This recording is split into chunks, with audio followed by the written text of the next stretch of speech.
बिस्मिल्लाहिर्रहमानिर्रहीम। अस्सलाम वालेकुम। आज ज़बरदस्त से KFC स्टाइल फ़्रेंच फ्राइज़ हम बनाने जा रहे हैं। इसके लिए हमें जो चीज़ें चाहिए, इसके लिए वीडियो को एंड तक देखिए और अगर चैनल पर नए हैं तो चैनल सब्सक्राइब कर दीजिए। तो 2 बड़े अदद के आलू लेंगे और इसको हम मोटे मोटे पीस में लंबाई में काट के रख लेंगे।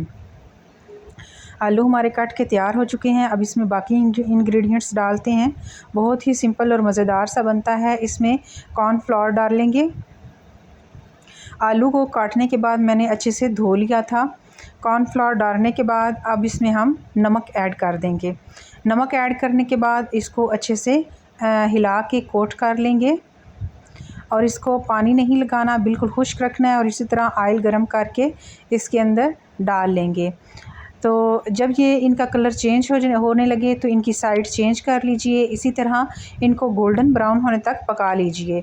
तो ज़बरदस्त से आपके बिल्कुल होटल जैसे कि हम रेस्टोरेंट वगैरह में जाते हैं तो उसमें खाने के लिए जो फ्राइज़ हमें देते हैं, साथ सर्विंग करते हैं, तो बिल्कुल सेम है। इसी के साथ मुझे अपनी अगली आने वाली वीडियो तक के लिए इजाज़त दे दीजिए।